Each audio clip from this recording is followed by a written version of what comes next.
दोस्तों, किसी ने सही कहा है कि आवाज ऊंची हो तो कुछ लोग सुनते हैं, लेकिन अगर बात ऊंची हो तो बहुत सारे लोग सुनते हैं।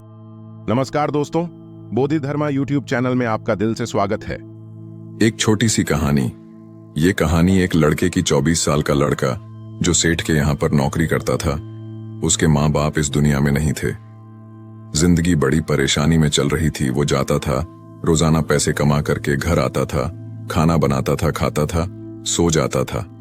एक दिन उसने देखा कि एक बूढ़ा फकीर अपनी पीठ पर 3 ठेले लेके एक शहर से दूसरे शहर की ओर जा रहा था।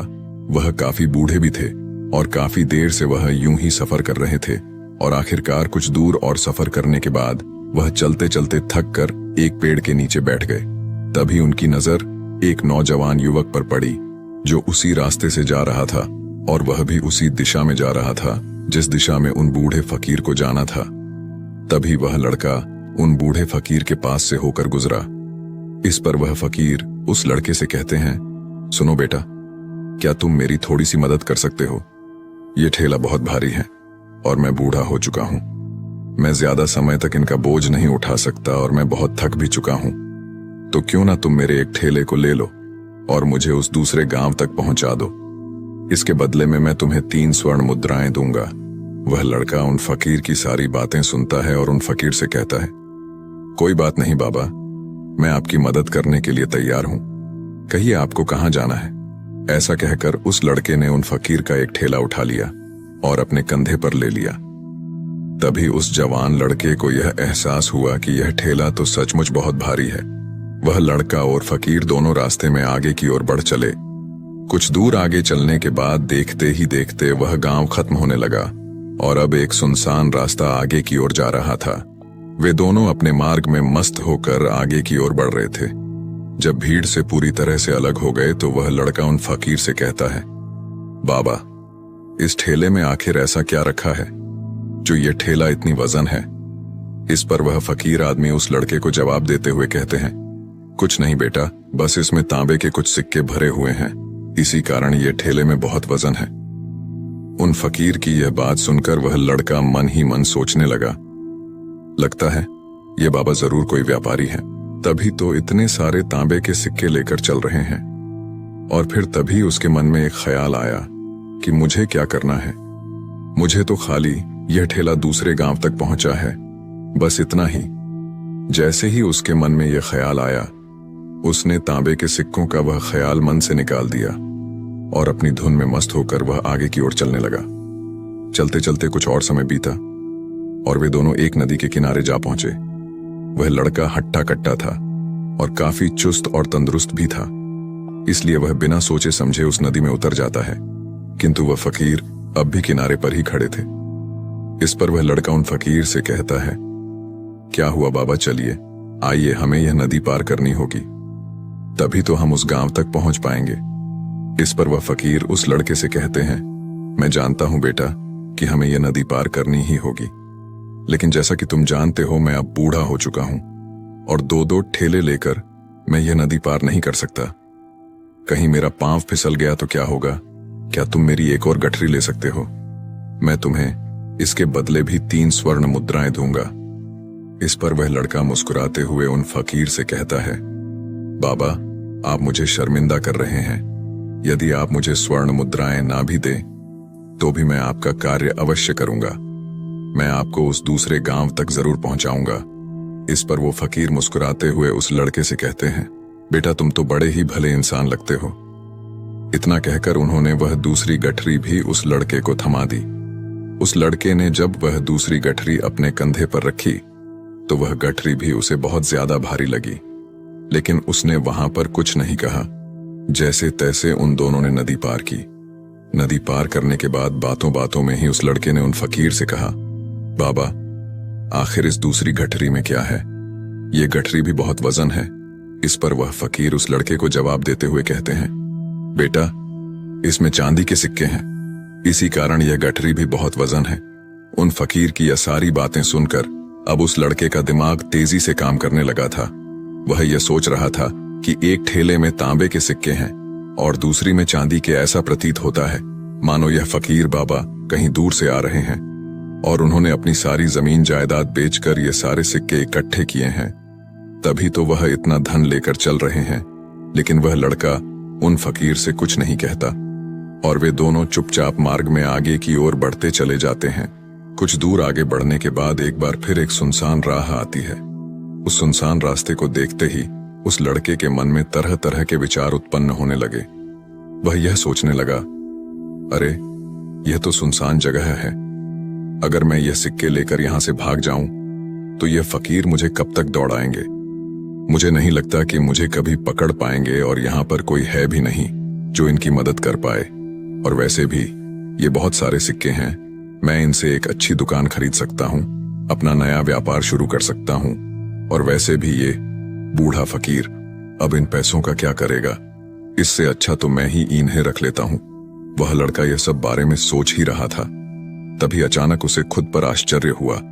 अरे मैं यह क्या सोच रहा हूं, यह फकीर बाबा न जाने कहां से आ रहे हैं और क्या खोज करके इन्होंने इतने सारे पैसे इकट्ठा किए होंगे। मुझे इनका फायदा नहीं उठाना चाहिए। नहीं नहीं, मुझे ऐसा नहीं करना चाहिए। उसने कुछ देर के लिए तो अपने मन के विचारों को काबू कर लिया, लेकिन कुछ देर बाद उसके मन के विचार उस पर देखते ही देखते हावी होने लगे। वह लड़का 2 ठेले लेकर उन फकीर के पीछे पीछे चल रहा था और कुछ दूर आगे चलने के बाद एक पहाड़ी आई। इस पर वह फकीर बाबा उस लड़के से कहते हैं, बेटा यह पहाड़ी मैं नहीं चढ़ पाऊंगा, मैं काफी बूढ़ा हो चुका हूं और मेरे घुटनों में भी दर्द रहता है। यदि तुम मेरी तीसरी गठरी भी ले लो तो मैं तुम्हें 3 और स्वर्ण मुद्राएं दूंगा, लेकिन याद रखना इसे कहीं गिराना मत, कहीं ये गठरियां खुल ना जाए। इस पर वह लड़का उन फकीर से कहता है, क्यों बाबा, आखिर इसमें ऐसा क्या है। इस पर वह फकीर उस लड़के से कहते हैं, बेटा इसमें स्वर्ण मुद्राएं हैं। यह सुनकर वह लड़का मन ही मन बहुत प्रसन्न हुआ।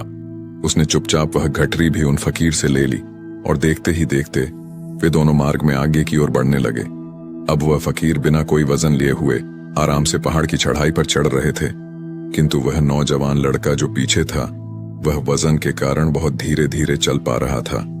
लेकिन जब से उसने सोने का नाम सुना था उसका मन तो छलांग मार रहा था। वह मन ही मन सोच रहा था, अगर मुझे यह सारा धन मिल जाए तो मेरा पूरा जीवन तो आराम से कट जाएगा। वैसे भी यह बाबा तो बूढ़े हो चुके हैं, भला इन्हें इतने पैसों की क्या जरूरत है, इनका जीवन तो वैसे भी कट चुका है। मैं एक काम करता हूं, यह सारे पैसे लेकर यहां से भाग जाता हूं। लड़के के मन में अनगिनत विचार उठ रहे थे। लड़के का मन अब उसकी बुद्धि पर पूरी तरह से हावी हो चुका था और उस लड़के का मन अपनी बात को सही साबित करने के लिए उससे कुछ भी कह रहा था। और तभी उस लड़के के मन में एक और विचार उत्पन्न हुआ और अब की बार वह लड़का यह सोच रहा था, लगता है यह फकीर बाबा कोई चोर है, वरना इनके पास इतनी सारे स्वर्ण मुद्राएं कहां से आएंगे। अगर ये कोई व्यापारी होते तो भला ये इस तरह से पैदल यात्रा तो नहीं करते, और अगर इनके पास इतने सारे पैसे थे तो ये कोई ना कोई साधन भी तो अवश्य कर सकते थे। लगता है ये कोई चोर है और चोर से चोरी करने में भला क्या बुराई है। ये सोचता हुआ वह लड़का अब उन फकीर से तेजी से आगे की ओर बढ़ रहा था और देखते देखते वह फकीर से आगे भी निकल चुका था। और वह यह सोच रहा था कि जैसे ही इस पहाड़ की ढलान आएगी मैं 3 गठरियां लेकर भाग जाऊंगा, इससे ये सारे पैसे मेरे हो जाएंगे और मेरी गरीबी भी हमेशा हमेशा के लिए दूर हो जाएगी। मैं जो चाहूंगा मैं वो कर पाऊंगा, मेरे पास बहुत सारा धन होगा। और देखते देखते वह दोनों पहाड़ की चोटी पर पहुंच गए और अब ढलान का रास्ता शुरू होने वाला था। तभी वह लड़का उन फकीर से नजरें बचाकर वह 3 गठरियां लेकर भागता हुआ आगे बढ़ गया। अब उसे अपना शरीर बहुत हल्का महसूस हो रहा था, मानो उसे उन 3 ठेलों का वजन तक न मालूम पड़ रहा हो। काफी दूर दौड़ते दौड़ते किसी तरह से वह अपने आप को बचते बचाते अपने घर पहुंचा। उसके खुशी का कोई ठिकाना नहीं था। उसने सोचा, क्यों ना मैं जल्दी जल्दी इन गठरियां में से वो सारे पैसे निकाल लूं। यह सोचकर जब उसने गठरियां खोली तो पहली गठरी में उसे लोहे से जंग भरे हुए सिक्के मिले। यह देखकर उसे यकीन नहीं हुआ। इस पर उसने फटाफट दूसरी गठरी भी खोल डाली, उसमें भी उसे लोहे के जंग लगे हुए सिक्के ही निकले। यह सब देखकर वह लड़का बड़ा हैरान था। आखिर यह सब क्या हो रहा है? उन फकीर ने तो मुझसे और ही कुछ कहा था। अब उसने वह सोने वाली गठरी खोली और उसमें भी लोहे के जंग लगे हुए सिक्के ही निकले। यह देखकर वो लड़का बड़ा क्रोधित हुआ। उसने सोचा, उन फकीर ने मुझसे झूठ क्यों कहा? उन्होंने मुझसे ऐसा क्यों कहा कि एक में तांबे के सिक्के हैं, एक में चांदी के और तीसरे में स्वर्ण मुद्राएं हैं। वह यह सब सोच ही रहा था कि तभी उसकी नजर उस थैले में पड़े एक पत्र पर पड़ी। उसने वह पत्र उठाया और उस पत्र में लिखा था, यह पूरा नाटक ईमानदार व्यक्ति की खोज करने के लिए रचा गया है और मैं इस राज्य का राजा हूं। मेरी कोई संतान नहीं और इसीलिए मैंने यह षड्यंत्र रचा है ताकि मैं अपने राज्य में किसी एक ऐसे ईमानदार व्यक्ति की खोज कर सकूं जो मेरे बाद इस राज्य का राजा बन सके और इस राज्य भार को संभाल सके। और इस राज्य का भार वही संभाल सकता है जो पूरी तरह से ईमानदार हो, जिसके मन में किसी प्रकार का कोई लालच ना हो।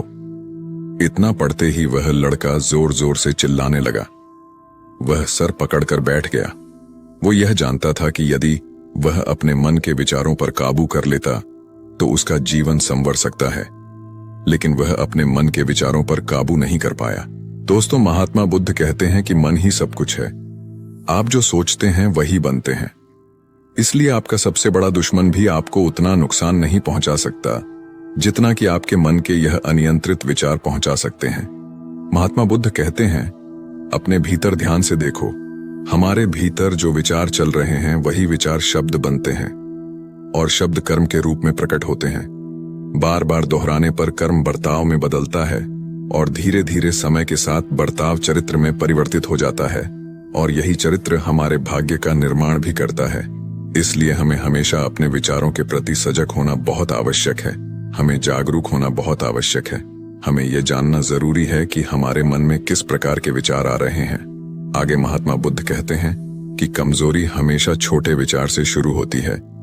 यह एक बीज के रूप में होती है और यदि इस बीज को नष्ट न किया जाए तो यह छोटा सा विचार बहुत जल्द ही एक विशाल वृक्ष का रूप ले लेता है और हमारी बुद्धि की सोचने और समझने की क्षमता को पूरी तरह से नष्ट कर देता है।